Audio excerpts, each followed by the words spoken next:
Hello, everyone, and welcome to the Tf1 show. Now, it's a bit of deja vu this week. I mean, it's double trouble. We have Mike on for the second time this week to join us and talk about the Tuscan Grand Prix at Mugello, which turned out to be quite the exciting race. I mean, I have to be honest. I wasn't very hopeful when I looked at the track and I saw, all high-speed corners, 2020 regulations. Didn't think it was going to be a good match, but I was pleasantly surprised. We saw quite a decent amount of overtakes, and I thought, we can talk about the race in more detail later. So maybe let me first welcome Mike back to the show. Mike from F1 Fanatics. Thank you so much for taking the time. No problem at all, mate. Thanks for having me back on. Obviously, we were just last week talking about Red Bull, weren't we? And the situation that they had on their team. Obviously, they go and have a very good weekend in qualifying, and Alex Albon secures his first podium, which I'm sure we'll kind of get round to in talking about today. But thanks for having me on, mate. And it's certainly going to be a good one to talk about. No, absolutely. And before we get into the race, everybody, please go and click on Mike's little link in the description. I've put it down there for you guys to go and subscribe and go and look at their content, because they have the best type of race review. They do all sorts, race reviews, driver ratings, other things as well. So please go check them out. They're a really good channel. So if you don't do it, I don't know, I'll have to think about, the consequences, but it won't be good. It would be worse than the restart, the safety car restart during the race. So just keep that in mind. But Mike, that's a serious threat. Let's talk about the race. Now, as I said, I have to say it turned out much better than what I expected. I thought it was going to be a bit of a snooze fest. I thought Mercedes were going to disappear off into the distance, and it's just going to be Max Verstappen going about his business slowly but surely in third place. Not really else not much else happening. So not quite what ended up happening, Mike. Or what do you think? No. I think it definitely had the threat of doing that. And incidents have basically, I think, plastered over the cracks. I think it's a beautiful race circuit. I think it's a brilliant racetrack. I think it's a real test and challenge for the drivers. But in modern F1 cars, I think we got lucky for today that Italy, for some reason, are trying to make up for Ferrari's lack of pace and competitiveness this season with brilliant races within the country. Obviously, the start of the race, it looked like Mercedes, Bottas has got into the lead. Fantastic. Okay, well, that's a good start. Hamilton isn't just going to completely dominate this race. Max gets a great start. Is he going to take Lewis? No. He's kind of going to fall back, have no power, and that's the kind of first instant, I suppose, in the race, isn't it? That kind of carnage of classic first lap incidents that we've managed to avoid quite a lot this year, actually. I think that's the biggest first lap incident that we've had this year so far. Yeah, it was a hectic one. I have to say, it was a lot of carnage. It's weird. Like, if you think about carnage, I think back to like Belgium 2012. That was like a carnage start, but this one was like carnage, and more than one incident happening at the same time, because you had Sainz spinning round and Sainz and Perez having an incident, and then obviously Verstappen and Gasly, and the whole shebang there. So it was really, really interesting. And then obviously with the two red flags, that was an interesting one as well. I have to say I was surprised when they red flagged the race the second time. I thought it would just be a normal safety car. I didn't quite get why because typically you put on a red flag when there's something happening on the actual racetrack where you need to get things out of the way, but obviously I didn't realize or know that Stroll's accident resulted in something that that a safety car wouldn't be sufficient for. But at the end of the day, it gave us we had 3 race starts, which is interesting or exciting in itself. I have to say, the last race start, I was proper nervous, because I was just thinking we've had so much madness happen, and what Ricciardo was P3 and Albon was P4, and I'm like, please, just at least if one of them managed to get the donkey off their back, I would be I'd be happy. But I was proper nervous about that final restart. But let's maybe dig into each of the teams and start with Mercedes, which, if you watched my previous few race recaps, didn't have that much to say about them, to be honest, just because their performance was pretty much as we expected, and they were ahead and they drove off into the distance. But I have to say this race was really interesting for me in terms of the dynamics between the two drivers and how Mercedes goes about handling the two drivers. So what did you think about, obviously Bottas looked to be the faster driver throughout the weekend. And then ever since, from about, I think Q2, all of a sudden the tables turned. So what did you make of Mercedes this weekend? I mean, I think it shows the real key difference for me between Lewis Hamilton and Valtteri Bottas. When it matters, Lewis will always find that edge that puts him ahead of his opponent. And with Valtteri Bottas, he will always find one way to fall short. What I will feel unlucky for him, I think he would feel unlucky in terms of that first kind of red flag after that, you could say, because he got the job done. He got the overtake to take the lead into turn one, which, he's been guilty of not taking that advantage or taking advantage of Lewis Hamilton not having a great start previously in the year. But he did that. And then obviously with the red flag, P2 kind of had the advantage in this race over P1 with the slipstream going into turn one. And so you could consider him unlucky in that. And, he wanted to be on the opposite strategy to Lewis Hamilton. And basically Mercedes looked like they did everything in their power not to help Valtteri Bottas out. He was going, give me something. I want to compete. Let me compete against Lewis Hamilton. And they basically slammed the door shut in his face and said, know your place, Valtteri. You are here to collect the constructors' points. This is Lewis's team. And that felt the most obvious in the 2020 season. Obviously, we've had the Valtteri James incidents in early seasons. But I think today was a very clear input of, even if Valtteri Bottas was competitive, Mercedes aren't going to let him compete. So I'm going to disagree with you there slightly, just because I'll be honest, my initial instinct or my sort of initial reaction when the whole, with the whole pit stop situation, I agreed with you. I was like, oh my gosh, Mercedes, they're just being like, whatever, Valtteri, just keep quiet, just do as we say.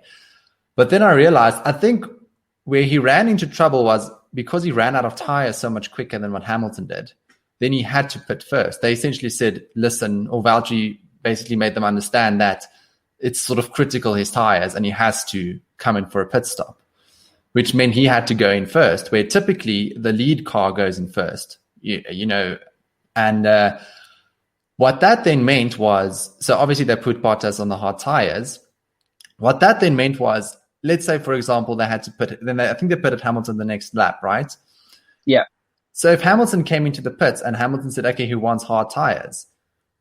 Did they have to tell him, no, Lewis, we're not going to give you hard tires because Valtteri didn't want the same tire compound as you, so we're going to give you the mediums. So do you see how sort of Bottas pitting first? I think if they maintained their traditional pitting order, given the positions they were in, it might have worked out differently, because then I think, where they do that thing where if like one guy pits, you don't pit, they try and do the offset strategy, where Valtteri couldn't do the offset strategy because he was the one deciding, or he was essentially the one deciding the strategy. And Hamilton didn't want to do the offset strategy. So I think the way it worked out for Bottas didn't play out in the way that he wanted, because then obviously... He definitely, I definitely agree with you. He definitely didn't help himself out. And that's the issue I think we've spoken about with Bottas before. He just doesn't show enough. But I don't think the team helped him as much as maybe they could have in a situation. But at the end of the day, Valtteri had the golden nugget given to him at the end of this race. We had this second red flag, which I think the reason why we had that second red flag was maybe, I don't know, I'm just speculating here, but with all the carnage that happened after the one rate safety car restart, they were like, let's not risk that again. Let's just red flag it, go from there. But, Valtteri had it, and then he got overtaken by Ricciardo, almost got overtaken by Albon as well on the restart, and he fluffed his opportunity. So as much as Mercedes haven't really helped him, Bottas doesn't really provide the confidence within the team, really, I would say, to go, yeah, we've got to back this guy in a challenge for Lewis. They're just going to go, let's make Lewis's job as easy as possible. Yeah. No, I agree with you there. And I think that's clear as day, right? Because I think, it was just, again, such a lost opportunity for Bottas, in my view. I just thought this race, again, was a bit of a microcosm of all of the problems that he has when he has to go up against Lewis. Yes, he did well at the first restart, and he got a bit unlucky, I think, with the first red flag. But the thing is, Lewis still made the key pass down in turn 1. He was later on the brakes. He was more decisive, and he got it. He got the pass done. I'm thinking if Valtteri, if the roles were reversed in that position, Valtteri didn't get a bad start at the first restart. He got a decent start, similar to Lewis, but Lewis just made it work, where obviously the first race or the initial race start, Lewis just got a proper bad start. That's why Valtteri was able to overtake him. So that to me was the first thing. Then the second thing was how much quicker Valtteri ran out of tires compared to Lewis in the first stint, because that, as we discussed just now, I think closed up a lot of potential opportunities for him in the pits. Because I think if he came in, second through the pits, you never know. Mercedes might have said, okay, well, Lewis is on the hards. Let's put you on the mediums. Let's see what you can do. You never know. I mean, probably unlikely, not a likely scenario, but at least he would have given himself the opportunity to be able to do that. And then the last race restart, I mean, he ended up behind Ricciardo, got past because his car is just so much faster. But he never, again, looked like he was ever going to have a run on Hamilton. And to me, the problem is, if Lewis is the one in second, he is parked in Bottas's DRS zone. Like, do you remember Austria, first race of the season? Like, he was just sitting there literally every single lap within a second of Bottas. Not necessarily always making the overtake, but he's putting on that pressure consistently. And Bottas is just never there. Every time you think, okay, well, it's 1.5 seconds, it's going to be close. Maybe if you could just put 2 or 3 good laps together, he might get a run with DRS. He never even gets DRS, which is like, just, I think, shows the difference between the two. So, yeah, pretty depressing. And I think he was very, I don't know, again, very blasé about it afterwards. He was like, even I watched the official press conference after the race, and he was just like, yeah, I mean, I guess unlucky, but Lewis just executed really well, so he didn't really have a chance, and that was sort of it. And I don't know, I just don't think that's the attitude you need to have. Like, I don't know. I just want him to be a bit more. Yeah, I think obviously it's a difficult one, because Lewis Hamilton is so good on tyre conservation, and I think this is probably, it's where you might compare a similar sort of thing of Checo and Hulkenberg of lower down the grid when they were teammates at Force India. Hulkenberg naturally is very quick over one lap, and I think he generally beat Perez over one lap pace on Saturday during their time together there. And Valtteri Bottas doesn't regularly beat Lewis Hamilton, but he can compete. And over one lap pace, he's a lot closer to Lewis Hamilton, and the gap isn't massive. But in this period of F1 with the Pirelli tyres and how they've gone, it's been more about tyre conservation rather than harder compounds that last and they go flat out, and it's maybe just a couple of lap windows, but you're not going to see like a massive drop off in performances. It's just you're going to get a better performance from a newer tyre, but you're not going to get a massive drop off in there. And I think if that wasn't the case, Valtteri Bottas is a good Formula One driver, and he naturally has the pace. And I think he would compete with Lewis Hamilton more. But in this era of Formula One, he hasn't got a chance to compete against someone like Lewis Hamilton, who has that ability and talent anyway, and also has learned to be amazing on his tyres. I think that really probably is a very good point in terms of a massive difference between the two. Yeah, so Peter on poll asked, and I'm putting on putting the comment here in on the live stream. He asked, "Do we believe that Bottas and Hamilton have the exact same car? Is it purely Bottas' lack of pace? Something doesn't seem right. I don't believe Bottas is that bad."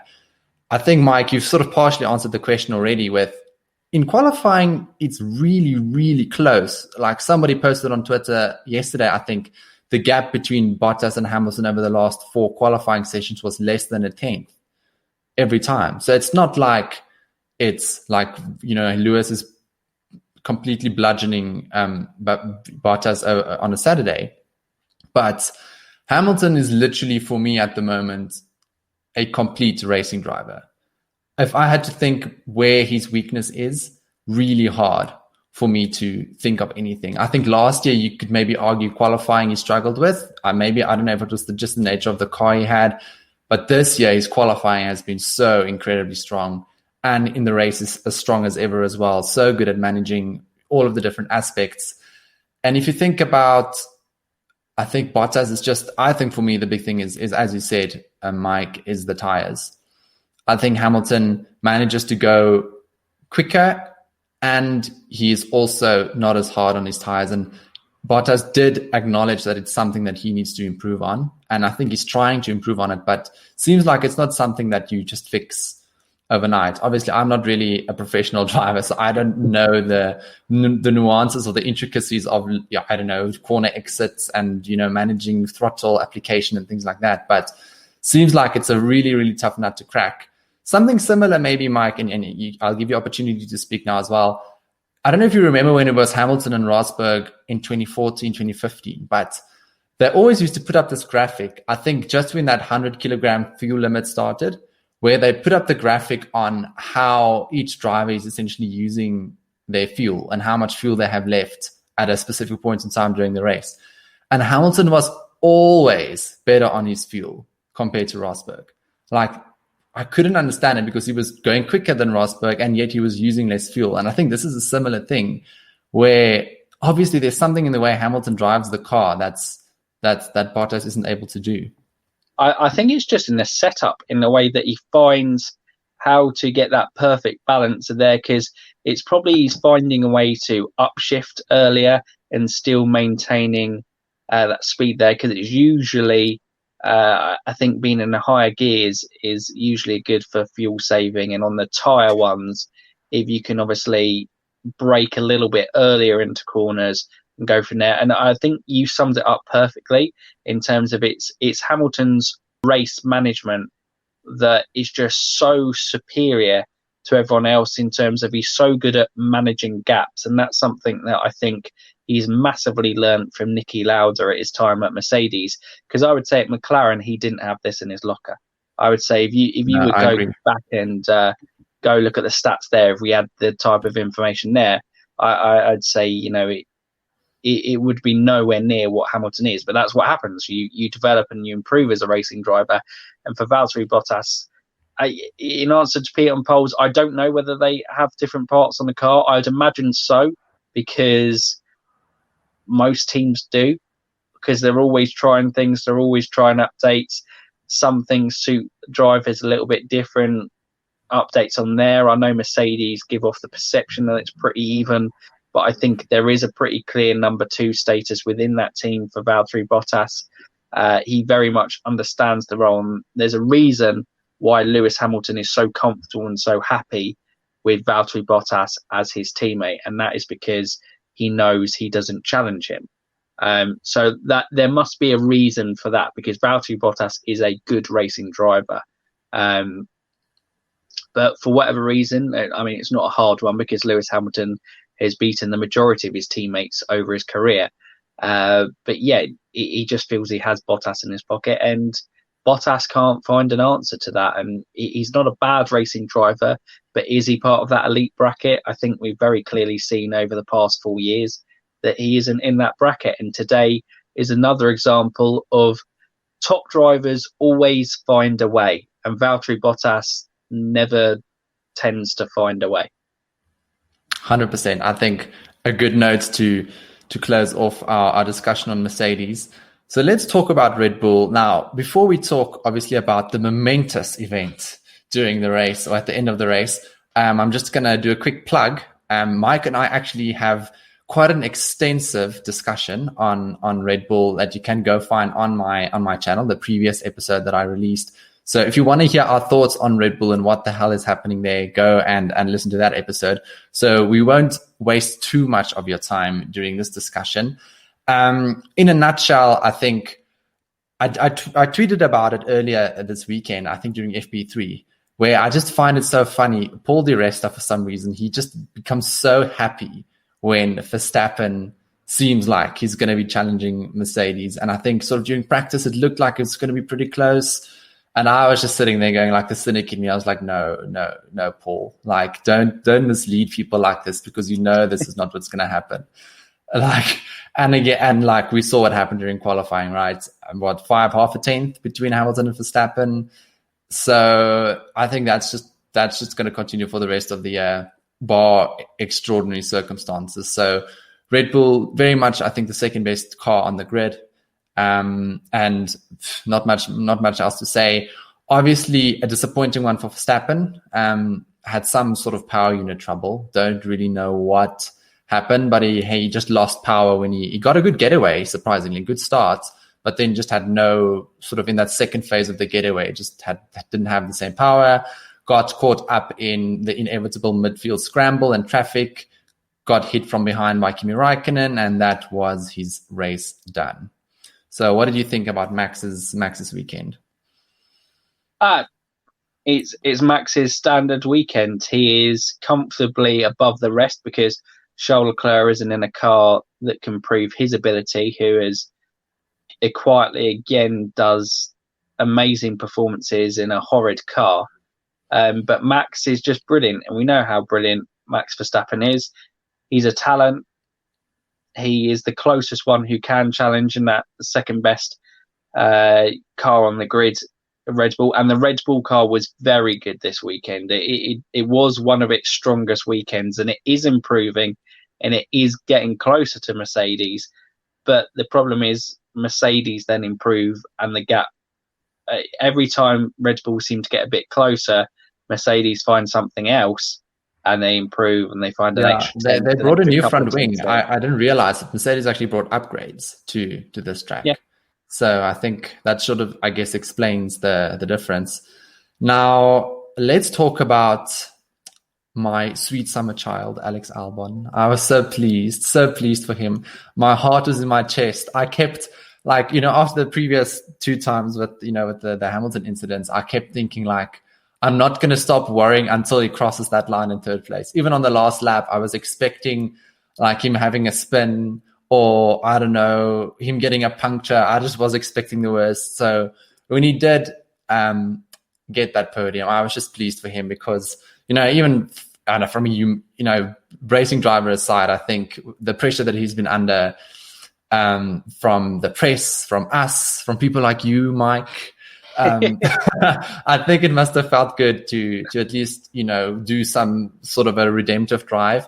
So I was pretty pleased for him about that. And also, I think, the way he did it, I really enjoyed. I think he, again, showed the one thing that Gasly wasn't able to show at his time in Red Bull was making the hard overtakes over the best drivers on the grid. I mean, I thought that overtake on Daniel Ricciardo was actually quite a good one, given from how far back he came. I thought it was a brilliant overtake, but it was inevitable when he won in the way that it got. Alex Albon, it's amazing. Look, you can't help but feel happy for the guy. Like the smiles after the Grand Prix, you could see how much it meant to him. And it is a massive confidence boost because he was not confident, regardless of what you think of the Hamilton instance in Brazil 2019 and Austria 2020. There was an element where Brazil, definitely, there was a massive bit of misfortune for Alex Albon. And in Austria, I think there was still a bit of naivety in the way that he tried to overtake in terms of that. And I would actually say that today was a big improvement to see how he's learned, which is fantastic to see, because I think on the outside of Austria, he was too aggressive in terms of getting close to Hamilton, trying to aggressively be like, I'm in front, I'm going to and that obviously led to contact. Yeah. Though obviously more Hamilton's fault in that scenario, where this one slightly easier because there is a little bit more track that he could use around turn one at Mugello, but he allowed that more space, plenty of room with Ricciardo, though he had better traction all the way through the corner, and it was an amazing move to make it stick. And yes, he needed to make it work. That's happy thing, but I think we have to say it's amazing for what he's done. He's great, but if he hadn't have got that podium today, that would have been serious questions asked, because that Red Bull was comfortably quicker and Daniel Ricciardo had driven a hell of a race. And without that second red flag, although Albon was doing really great on the medium stint, I think Ricciardo had probably the podium in the bag, which his restarts, I know we kind of talked a little bit pre-one, but he wasn't able, again, he had a brilliant qualifying position in P4, but he's made his race difficult. But credit has to be given. He's got the job done where he needed to do. So that is a positive for Alex Albon. And hopefully it's a massive kind of stepping stone for him to keep pushing on and improving week in and week out now. Yeah, I think we can now just hope that he can use this as a bit of a confidence boost. I think it seems like at least that the Red Bull car is becoming more drivable. Or I don't know, that's just the impression that I'm getting. I think if you compare the feedback that the drivers are giving now compared to, think about Hungary, what a disaster that was. Seems like at least they're just trying to get there, or they're just starting to get to the bottom of what some of the issues were on the Red Bull. So I think that's a big positive. Maybe the last thing I wanna just mention about Albon before we can move on to the rest of the teams was I spoke about the overtake on Ricciardo, but after the restart when Perez got past, where Albon overtook Perez like on the outside. I don't know if you saw the Perez overtake. It was sort of in a place where you don't normally go for an overtake, and I was literally on the point of dying from a heart attack because I was just in my mind's eye seeing him clip the gravel trap with his left rear tire and spinning, and Perez and just having severe Austria flashbacks. So I'm glad it was a brave move. And he had to make the move at the end of the day because I think he realized, it's now or never. So he made it stick. So good job, Albon. I think pleased for you, but now the real work begins. I want to see him even closer to Max when we get to Russia. Absolutely. This is now, that was the bare minimum he needed from today. Now he's got to keep taking that confidence and building and growing in the team, which he needs to be within a top team. But, I think we spoke about in that Red Bull video, it does feel, especially they looked so happy for him today, Red Bull, and Christian Horner couldn't sing his praises high enough, how he's been within the team and how he kind of feels he deserves the podium. So therefore, it does feel a long-term plan that we're getting to 2022, and that's more when we're hopefully going to see a finished article in Alex Albon, and these are very much the growing years for Alex in Red Bull, as frustrating as a F1 fan and a neutral may find it, because it won't push Red Bull to compete with Mercedes. Here, 100% agree with that. So let's move on to a bit of a couple of midfield teams. So let's talk about McLaren and Renault together quite quickly. Obviously the star of the weekend, or one of them, was Daniel Ricciardo. I thought that guy just showed again why it was such a big loss for Red Bull when he left the team, because I thought he drove a fantastic race, like really proper fantastic, because I don't think that Renault was as quick as the Racing Points. I think he drove that car into contention with the Racing Points. So let's maybe get your thoughts on Daniel Ricciardo quick before we talk about the others. I think he's been one of the drivers of the season for me, and I'm not entirely sure whether he's given enough credit for how well he has driven for Renault this season. A lot of people were worrying about Renault not being competitive, thinking about Daniel being at McLaren in 2021 and that this season would be a write-off, for me included. The way that Cyril was talking, you were like going, oh my God, this relationship's going to crash and burn. But they seem to have kind of, accepted that they're going to be parting ways and looking to get the best performances for each other. in the time that they have together. And Daniel has been absolutely superb. And I actually think, as much as it's Red Bull loss that he left, I think Daniel's actually improved as a driver for going to Renault. I think it's taken him up another level, and the real team responsibility, just in that 2-year period, how he's grown Renault. Like, Renault now as an outfit are so much more respectable now, and I think that's where Ricciardo's gone. I know Nico Hulkenberg kind of did that job, and obviously they finished, I think, best of the rest when Nico Hulkenberg finished best of the rest, and there was a bit of hype around them. But there just seems a little bit more of an air of authority. They seem smarter. They feel relaxed. I don't know if he's leveled their expectations of where they need to be and where they're going. But just the whole atmosphere around Renault with Daniel Ricciardo there over the past couple of years, I think has been brilliant for both him and Renault. No, 100% agree. I think probably my driver of the day, if I had to hand out a driver of the day, I'd probably give it to Daniel. Just a really, really strong performance. Now, Ocon, I don't actually have that much to say about him. His spin in qualifying obviously wasn't great. Yeah, I mean, it happens, I guess. Not a great one. In the race, his brakes overheated, I think. Sounds like he got some debris stuck in one of his brake ducts, and that was sort of the end. That cooked his goose. McLaren, similarly, obviously Sainz. Wait, let me talk about Sainz's qualifying, because I think he put in quite an under the radar performance in quali to get through into Q3 there. In his McLaren, actually pushed out Lando Norris and break his. I think Lando had this Q3 streak where he's been into Q3 during every race weekend. So Carlos, I think, somehow has figured out his qualifying pace, and he's actually out qualifying Norris now quite consistently, which is, I think, quite a good achievement, because Norris seems to, or like, at least from my perspective, Norris's strength seems to be sort of his one lap pace and his qualifying pace. So if the fact that Sainz is now consistently out qualifying Norris just provides more evidence to me that Leclerc is going to have his hands full next year, I think, with Carlos. I don't think it's going to be as easy for Charles as what people think it might be. I think Carlos has needed this, definitely. And there is definitely a trajectory in the way the seasons have gone. And this triple header has been, I know obviously in Spa and Mugello, he's actually turned out being pretty unlucky with there. But obviously he's got the podium in Monza.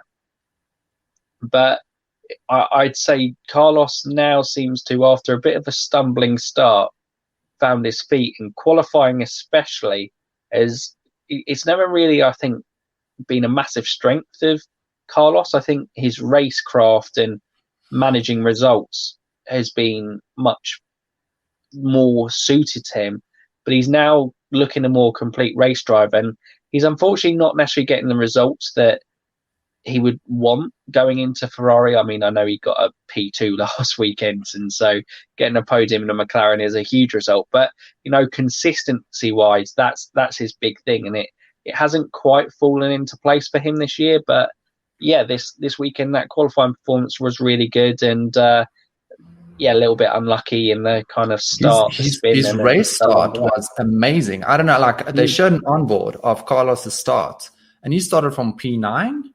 I think he started P9, and he was running fifth after the first corner. He was literally behind, or fifth or sixth, because Albon was behind the Racing Points at that stage, and Sainz just made this incredible getaway, and he got past so many cars in the braking zone in the first corner. And I maintain that he's probably the best opening lap driver in the field at the moment. Like, he's always making up a bunch of positions if the opportunity presents itself. I'd actually say Lance Stroll is actually very much up there. Fair point. I do think that is one of that he's always consistently been there. Lance Stroll, just for some reason, has always found a really good way of getting off the line. And it was last year, I think, he had a huge stat of number of places made on first laps. In fairness, he did always start basically from the back, so he could only go forward. His car was better. His car was better than that, but I think he's carried it on this year. Like an example of Spain, that start on Bottas, and he's had less places to make up, but he's made up like important spots, I would say. No, I think again, that's a good actually, point. Lance Stroll had a very positive start this race as well. To be fair, quickly getting up into the positions and going from there. So yeah, I think Carlos and Lance very, very up there for fantastic starts. Let's maybe talk about Racing Point now that we are talking about Lance Stroll. Now, I mean, obviously very unfortunate with what happened during the race. We still don't know actually what was actually the cause of his little spin. He said it was a puncture. Could it be basically something broke at the rear of his car? Yeah, Stephen was saying to me that it was similar to the Kvyat one at Silverstone, and apparently they have the same brake suppliers, so it might have been a brake failure for some reason or a brake problem. Okay. But yeah, massively scary crash that, wasn't it? Yeah, I was like, and the thing is, we didn't see it in real time. We just sort of heard there was a yellow flag, and then you just see the dust cloud from the gravel. So you know that something happened, but you don't really know what. So it was quite a scary one watching it on the replays. But before that, Lance was running pretty well. Obviously, I think had the benefit of that upgrade that Racing Point brought, which seems to work incredibly well because Stroll was proper like 3 to 3.5 tenths a lap quicker than Perez throughout. He was literally it's like he's driving a different car compared to Sergio. But he ran really well, I thought, Lance, during the race.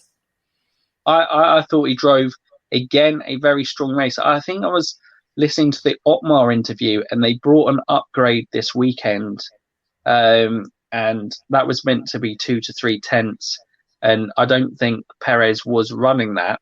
No. But that was about the gap in performance between the two in terms of their lap time, apparently. So, yeah, obviously, Lance, being the driver that's going to be at the team next season rather than Perez, is going to get the head of these upgrades now. And he did a fantastic job. Oh, sorry about that. Sneeze on camera. But yeah, he did a fantastic job in the race, and he was catching Ricciardo probably at the end, and he held off Alex Albon incredibly well up to a point in the race. It certainly has to be said. So it was, again, another performance where Lance is starting to switch people to go, you know what, this kid isn't just here because of dad's money. There are plenty of rich race boys out there, but this kid's got a bit of talent. No, agreed. And obviously there's much to say, or we can do a whole episode on, the whole Perez-Vettel Racing Point situation. So we won't get into that now. Perez, I thought, did pretty well under the circumstances, though. Qualified quite well in comparison to his teammates. Obviously got that one-place grid penalty for... What was it for again? He did something. Oh, for the pit. It was driving practice. Into Raikkonen. Yeah, he came out of the pit. His team didn't really tell him. So Raikkonen was going in for the apex of turn one, and Perez's front wing was there. Yeah, awkward. But yeah, Perez has a decent race performance. I don't really have much else to say. I thought he did okay. Nothing. Yeah, that was it. I think, we just did our drive ratings and didn't really know the difference in the parts. So I think he kind of did the best that he could have done, but he wasn't really there or thereabouts. He maintained it ahead of Norris, didn't he? But he wasn't competing with Albon, because Albon took him quite easily when he fell behind him, and Perez didn't really at any point look to get close to Ricciardo or Stroll. Yeah, he was just sort of running his own race somewhere between Norris and the top three in the midfield, because Norris also wasn't really able to make a big impression on Perez. It was sort of like he was in no man's land in terms of pace. Okay, so let's talk about our favorite race team now.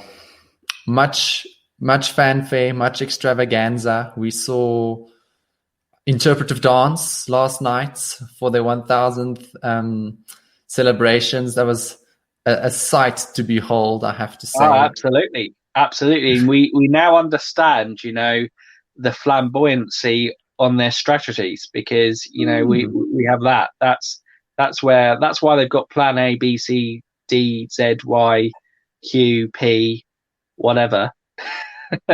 It's how creative they are.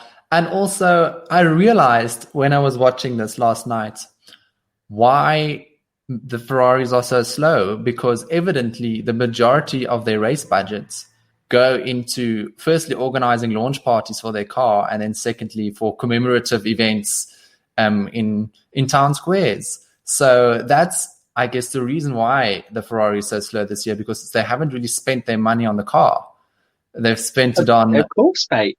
It's the only natural explanation. And now we should completely let them off the hook, to be fair, because what a show that they put on. And, you know, it goes back to the old days. Like, I remember McLaren went to Valencia, didn't they, when they signed Fernando Alonso and had had that shooting through the streets. The old kind of big shows, the BAR one with that ugly half and half livery. You know, this is what they usually used to have. So Ferrari are keeping the traditions of the sport, and hey, why not blow your budget on that? Who needs to compete in races? That's what I say. Especially in your 1000th commemorative race at a track that you own. Why would you spend the money and the time on that? No, definitely shouldn't do that. I think I may have lost you. Mike, are you back? I'm back. We had a moment.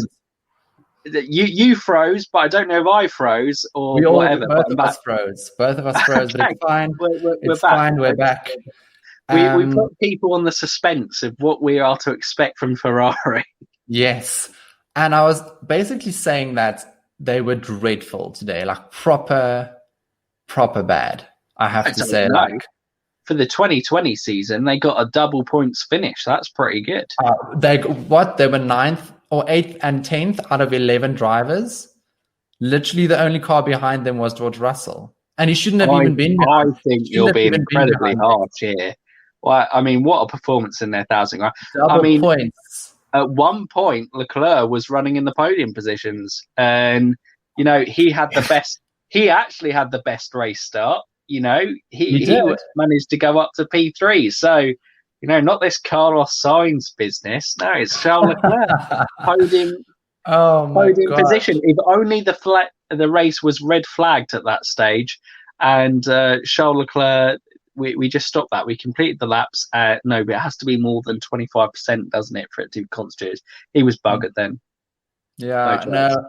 I don't know if you remember Haas last year. I got Haas 2019 flashbacks where literally on every lap he was being overtaken by someone. It was literally like first lap it was Daniel Ricciardo, then it was Alex Albon, then it was Sergio Perez, then it was Lance Stroll. It was just going backwards. Like literally by lap 10, I think he was running about 8th, and then he had to pit, which to me was a bit strange because I thought, given how well they went at Silverstone, I sort of thought, you know, sort of high downforce, high speed circuit, but you know, high speed corners, medium speed corners seemed like the car was decent, at least, you know, in that type of track layout compared to what we saw during Spa and Monza. But they were so bad. Like I thought this was probably, in terms of race pace, one of their weakest ones, just because, or maybe it was just really like well emphasized because they didn't start from the back like they did in Belgium and in Italy. But just watching Charles go backwards like that is just so depressing if you're a Ferrari fan. This triple header was horrendous for Ferrari. Honestly, it just compounded an awful season, and they still have Imola to go to, and I don't know. It's hopeless. I don't know. I'm literally just going, I think they're not going to spend any money. I think 2021 could be worse because I think they're literally just going to go, screw it, I don't care. There is literally no point in pumping loads of money to try and make up a gap that they have no chance in closing in one season. So if you're a Ferrari fan, you might as well just go to bed, set the alarm for 2022, and we'll see you then. Have a good time. Have a good nap. We'll look forward to Ferraris to and hibernate to a better, like just go into hibernation, because I agree, like, and pragmatically, I agree that there's no point in them trying to catch up to Mercedes for next year. That literally just should be throwing money in the water. And as I said that, I realized that's probably what Ferrari is going to do, because nobody throws money in the water better than Scuderia Ferrari. That is true, actually. So they will spend like £1 billion. They will cut back on all of their commemorative events, scale down on, choreographer budgets for the interpretive dance, and they will only do like a string quartet instead of a full orchestra, but they will try and catch Mercedes next year. But all joking aside, I think what they do need to do is they need to fix the engine. I think if I had to think about where I would allocate my budget for next year, I would be like, okay, leave the aerodynamics, bring updates every now and again just to keep the ball rolling, but get that engine sorted out for 2022 so that when the new regs come around, they at least have a fighting chance. Because if the engine power disparity remains as it is at the moment, no new regulation change is going to save them, because both the Mercedes and the Renault engines especially are really, really strong compared to the Ferrari. Yeah, I just don't know where they're going to find it. I also don't know. They've been weak through the hybrid era. They haven't found a solution, and the only solution they found was sketchy, to say the least, which clearly meant that they found that sketchy solution and was like, well, that's all our problem solved. Let's not work on the engine at all. Let's just say we'll work on the aerodynamics now. We fixed the engine. Let's just pile downforce onto the car and let the engine sort out the problems with that, because that's actually what they did. They were like, let's not apply our minds as to, apply downforce as efficiently as possible. They're like, okay, we need downforce. That's literally, they've just wrote, imagine in your mind, right? On a big blackboard in a Ferrari boardroom in Maranello, they just wrote downforce in big capital letters on the whiteboard. And they were like, that is it. That is what we have been searching for. Yes. We've solved it, guys. Guys, this is why we pay you the big bucks. We've got it. And they were listening to people and they were going, Seb, we've got Sebastian Vettel. He loves a stable car that has more downforce. So that's a success. Seb's going to win the title with us. Wait, actually, we don't want Seb. But Charles likes a really unstable. I don't downforce. Let's just go with that. Yeah, we just go with downforce. That's basically what they did. And now, what a mess, actually. Like, I actually don't have anything else to say about Ferrari. Like, all I'm saying is, even you can look at Charles, like, you can see, like, Vettel was sort of like neither here nor there the last couple of races. He was just like, we suck. Such is life, moving on. Where Charles was like trying to stay positive. You can see, like, he was thinking to himself, okay, Charles, this is what you've been training for your life. You now need to be the inspirational new team leader and essentially carry and inspire your fellow team members onto victory and to begin better things. He has to be, doesn't he? Because Seb, he doesn't have to invest anymore. He's got Aston Martin down the road, who are a good team, good factory team. He's thinking ahead, right, that's my chance. That's my shot of restart. I've got over the Ferrari thing. I'm just here now. I'm going to enjoy my time with Ferrari. I'll take it as it is because I can't enjoy my time with Ferrari. Yeah, but Charles, the golden boy. He's the golden star that's going to take Ferrari back to the top, like Fernando Alonso was meant to, like Sebastian Vettel was meant to. He's the one. He's the next in line. He's the one that actually it's going to work this time. But hey, you never know. Yeah, because you can sort of see initially, like when they realized, downforce wasn't the answer. He was sort of trying to say, no, but we'll be positive. It's just a difficult time. And he was like trying to remain upbeat. And he sort of had this thing going over the first couple of races.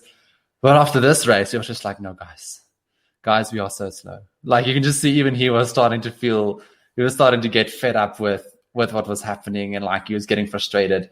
So it's not as easy, I think, to maintain that degree of optimism when you are constantly being overtaken by everybody. I mean, and we can talk about Williams now. This is a perfect transition. Well, but George Russell they were beaten by both Kimi Raikkonen as well. Mm-hmm. George Russell and Kimi Raikkonen were legitimately faster Yeah, than them. it's crazy, isn't it? Crazy. Like on merit. Let's talk about Williams and George Russell quick. So obviously Latifi he was part of that whole safety car restart incident, so we didn't really see much of him during the race. But Russell just got a bad start at the last restart. He was driving so well. He was essentially maintaining the gap to Vettel. Vettel couldn't catch him. He was managing his race really well, on for a very nice little points finish. And yeah, it just didn't turn out for him in the way that it could have today. But I thought, again, probably one of his stronger race performances, I would say, like in terms of how he was able to go about managing his race. Yeah, I think up until that last red flag, George Russell had taken advantage of the situation that was in front of him, maintained that gap to Vettel. He was going to get his points finish. Everything looked rosy. It was difficult because without the red flag, it's unfortunate. But then you also look at the race start, and he just went nowhere, and he dropped back and lost his opportunity. You know, even if it wasn't as bad as what it is, if it was just kind of maybe like losing out 1 or 2 places, he would have been in that 5-second gap for Kimi Raikkonen. But he really fluffed that opportunity. And as much as it was a positive day for George Russell, it still shows, because it's difficult, because he's been so used to over his F1 career not really competing or just beating his teammate, which he's got very good at doing. But he isn't competing against other people, and he isn't learning from his F2 days how to compete in F1, because he's not racing with people week in and out. And when he does, it's hit and miss at the moment. And he is super talented, a great guy, but he needs to be in a position where he's to develop as a driver. Otherwise, guys will overtake him by being able to compete against other drivers, at least in the midfield. Yeah, and I think maybe this is a good opportunity for him to do a bit of that learning. I think he's probably going to hopefully take away a lot of lessons from what happened today. I think positives and negatives out of this experience, because as you said, he hasn't really had the opportunity to compete legitimately in the midfield that often, despite the Williams being a bit of an improvement this year.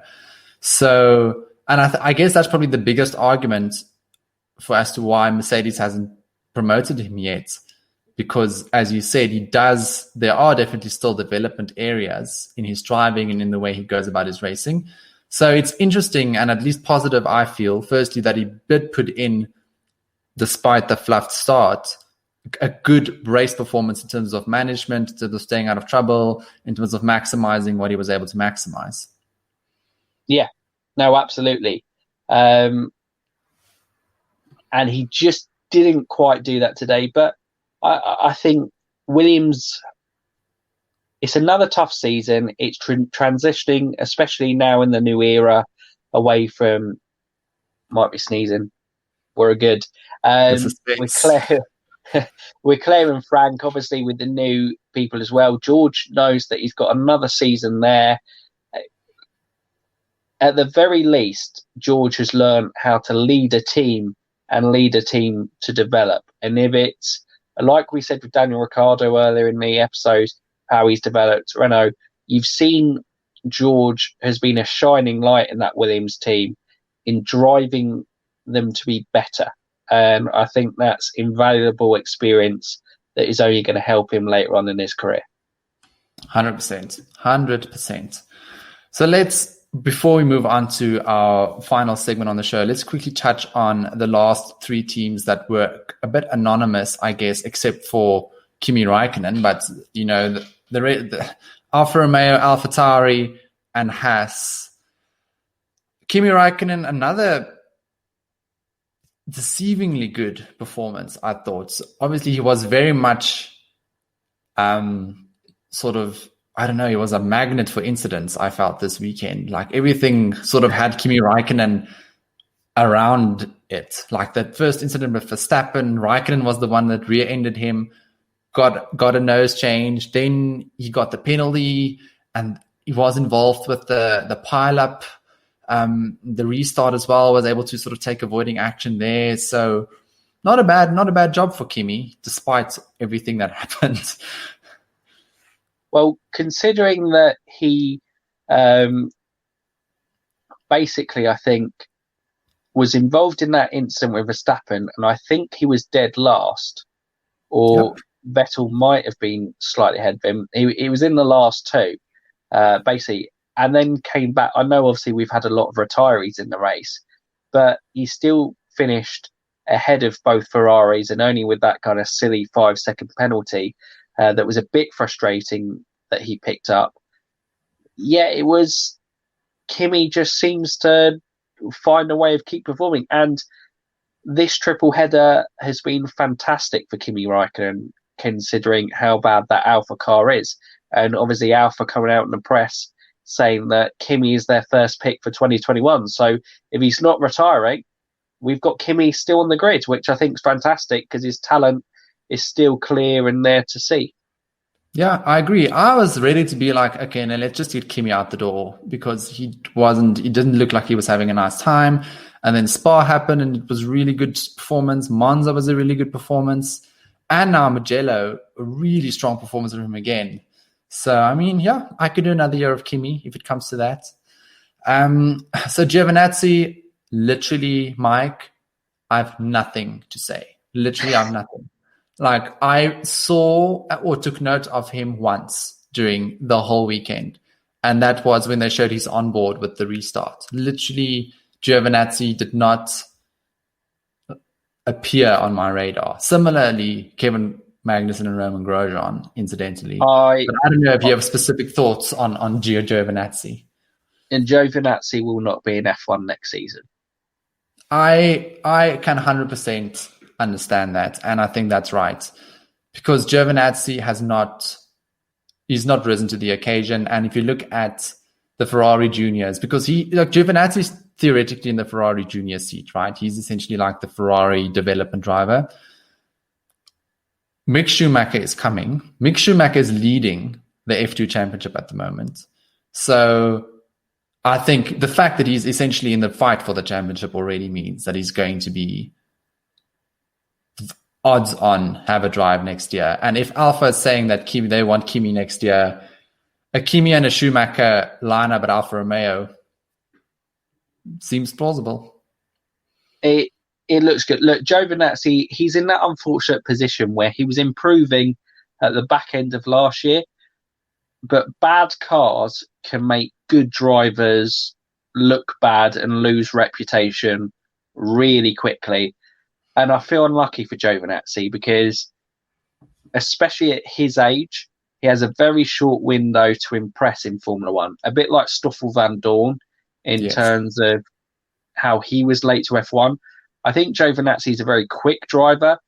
I think he probably lacks consistency, which is obviously massive in Formula One, especially when you're in those lower teams for performance. And he just, with the car being as bad as it is, he's going to be unlucky and one of those guys that you'll never truly know how he might have done in Formula One because he hasn't really been given a fair opportunity with a car at any stage of his Formula One career.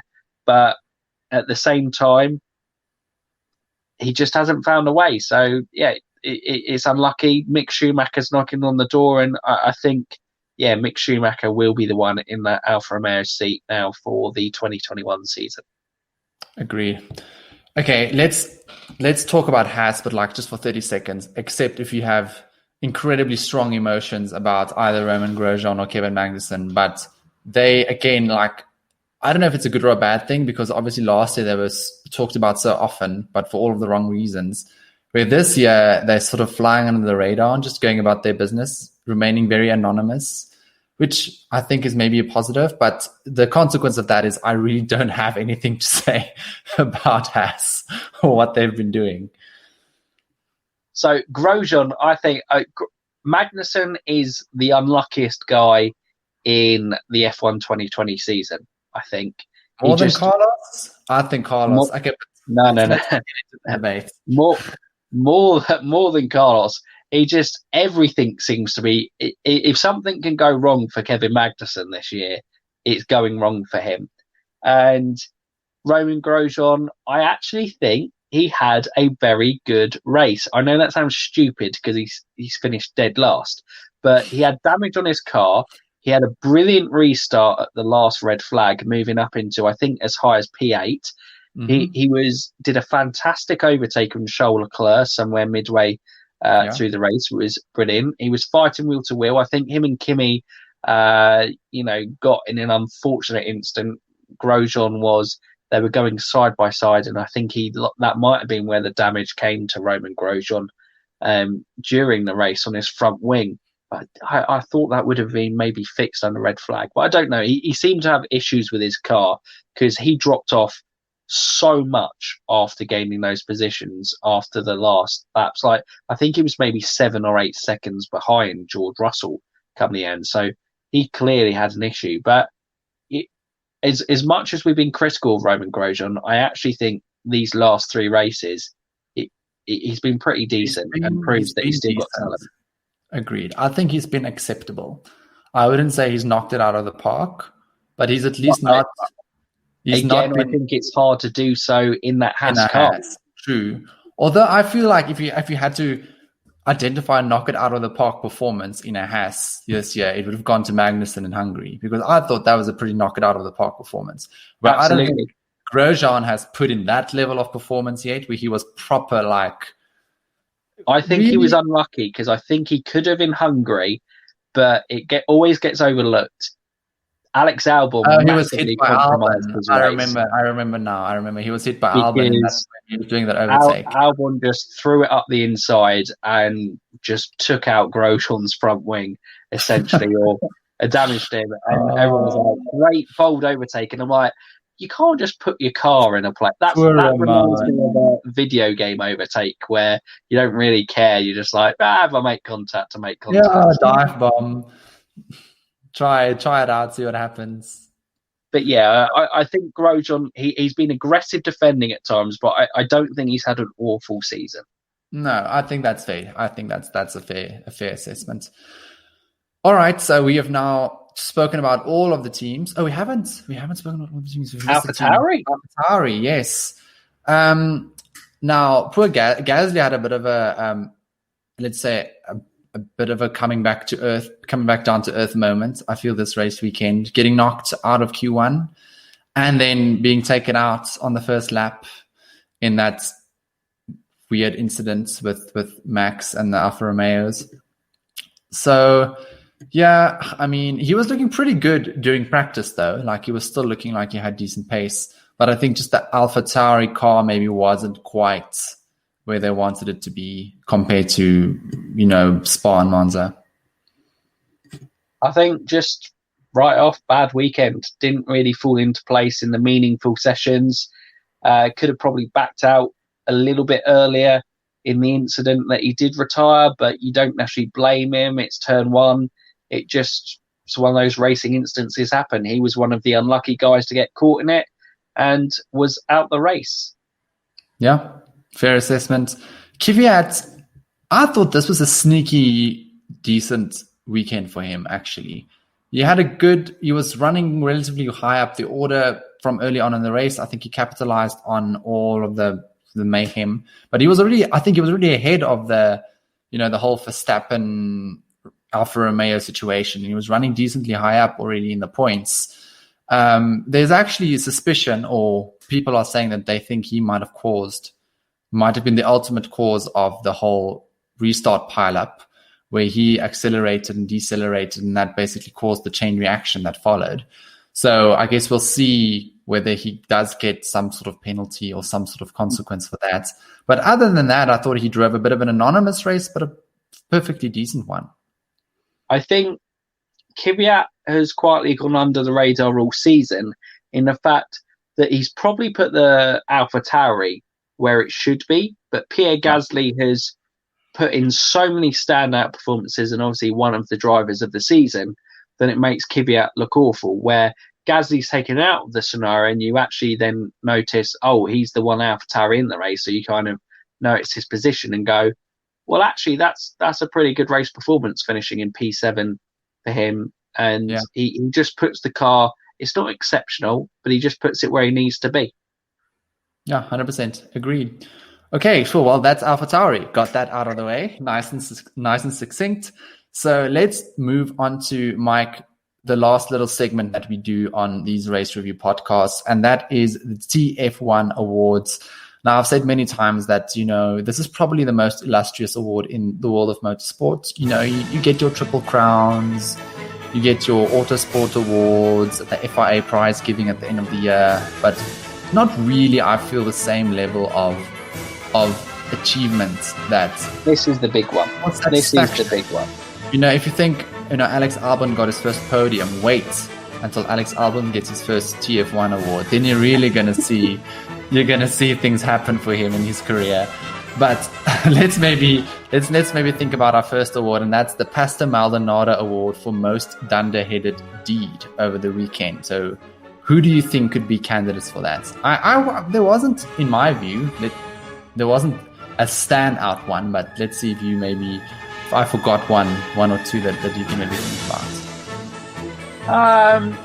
Yeah, there is just standout one. So I think probably just to go with that Racing Point one as a team, in terms of the Perez coming out of the pit exit.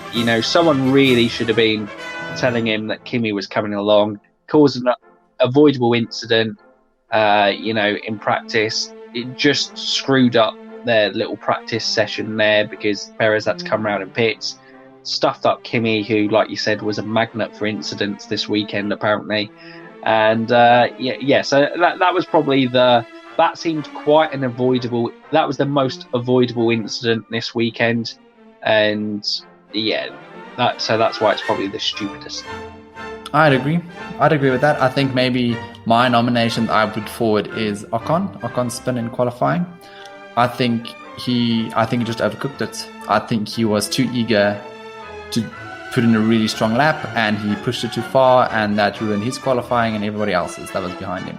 But yeah, I think the Racing Point one on balance is probably the more blatantly stupid one, because it was such an avoidable thing that they just forgot to do.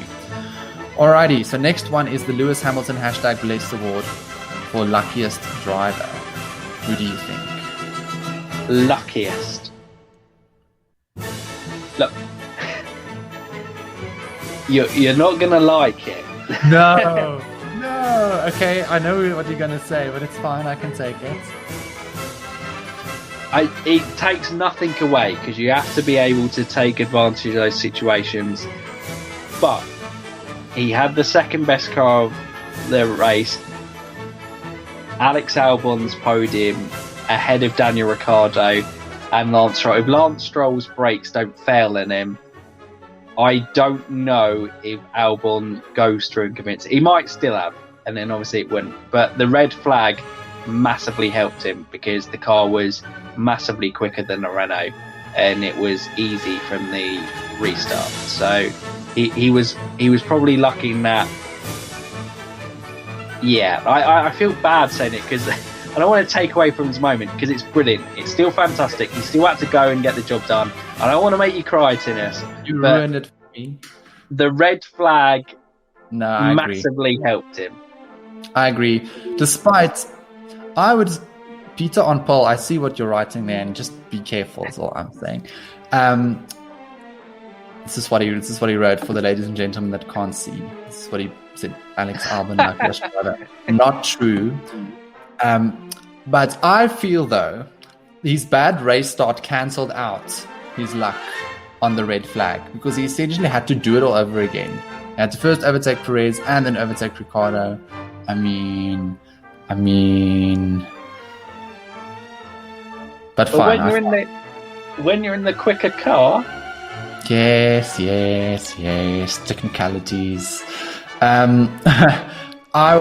want to nominate one on my side. I'm going to be a bit interesting and say Lando Norris. Yeah? Because with Carlos Sainz retiring, it would have been another performance that Carlos would have outperformed Lando. I feel Lando's reputation has gotten a very handy little boost this year. And I don't think I think there was a lot of fortunate circumstances that has led to him doing well. And don't again get me wrong, like he has earned them. He's driven well. He's put himself in the position for these things to happen to him. But I feel today was like, and he got P6 and he started P11. But if you think about the amount of people that crashed out or spun or just things that happened to them, that was completely out of Norris' control. Because to be honest, Norris didn't really have the pace this weekend. I thought he was struggling a bit, I think, throughout. And to get P6, score good points, and he's running fourth. He's fourth in the Drivers' Championship, which again is a really, really impressive performance from him if you look at it at an overall level. But I thought his race performance today was a bit flattering, given everything that happened. But again, I'm just worried about the Norris fans because I really like Lando. So guys, just know that I like Lando. I like Lando, and I think he's a good driver. But today was a bit of I don't know. I don't think he deserves 6th place today. I think it makes up his position. From last year, he was very unlucky in some circumstances in a rookie season. But yeah, I can definitely see, there have been some of the last lap situations. You have to take advantage of it. And that's why, with Alex Albon, he still had to take advantage of that red flag and make it happen. So that's why, with the award, although there is element of luck, it doesn't take away from the skill that these drivers are showing and the performances that they put in. But yeah, there are some fortuitous circumstances for sure. Yeah. So to flip the coin, let's talk about the Nico Hülkenberg Podium Award, which is for the unluckiest driver over the weekend. And who would you give that to, Mike? I'm going to go for Kevin Magnussen, because I'll build on it, because I feel like you obviously wanted to go with Carlos Sainz for unluckiest season. I have somebody else in my mind. No, not for that, but for explaining for the season. So it just seems like everything that could possibly go wrong for Kevin has gone wrong this season. Started off with obviously the brake failures in Austria. Hungary obviously massively went his way, but since then the Alex Albon collision at Silverstone then led to the Silverstone incident. 70th anniversary Grand Prix. He still had damage from that week that affected his race. And then his car just has had every sort of issue. He's had like front wing issues before going into it, without even having his usual great race start, but not being able to take advantage of it. He always seems to end up, something goes wrong with his car. And he had another retirement. I can't believe it. I've forgotten it from there. Anyway, this one, he was a hapless passenger. You see he's on board. He's had to brake because someone's braked in front of him. And then suddenly he's got, is it Giovinazzi rams into the back of him, or Latifi? It was something like that. It was Giovinazzi, wasn't it? Yeah. I think it was, but not sure. Innocent bystander. Okay. Fair one. I would go Daniel Ricciardo for the same reason you gave for Albon, because I think Ricciardo was on for that podium, and I think maybe if it wasn't for the red flag, I think he would have had a better shot at being at least able to defend his position, because I think they were both running on mediums before the last red flag.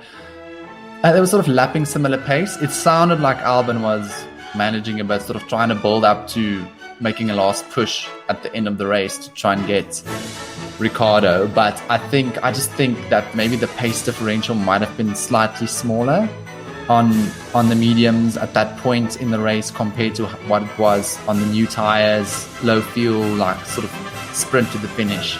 So that's what I'm saying. Tyres, isn't it?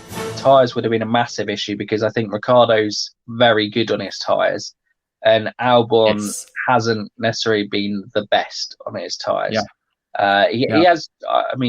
There was a race recently that he was very good on his tyres, Albon. But yeah, I would say Ricciardo is definitely out. The two would have maybe accounted for the pace difference. Where sprint finish, Ricciardo stood not a chance against Albon's Red Bull. Yeah. So I think that's sort of my one that I would nominate, because I think there was a possibility of him getting a podium today on merit. I just think the red flag essentially took that chance away. So yeah, unlucky Daniel. And that, Mike, is everything that we have for all of the ladies and gentlemen watching and that are going to watch this still today. Thank you so much for, again, 2 times in 1 week, taking the time to chat nonsense with me about F1. It's always, the best conversation. So I really enjoyed it. I'm just going to reiterate again, everybody, please go and check out Mike's channel. Really, really cool content. And I'll put the details in the description below. Now we're going to have a bit of a break next week with no race happening, and I'm also going to be, I'm going to be going away, far away from the big city. So I'm not probably going to even have internet access next week. So probably not going to have an episode out for everybody over the coming week, but I'm going to be back in Russia. So in the meantime, please do, if you like this episode, leave a little comment, hit the thumbs up button, subscribe if you enjoy it. You can find me on Twitter. I'm Tf1 Show. And I think, Mike, on Twitter, you're at Fanatics F1, if I'm not mistaken. Correct. So please go and give him a follow there as well. Thank you so much for joining and for listening in, and we'll see you guys soon. Bye, everybody. See you later.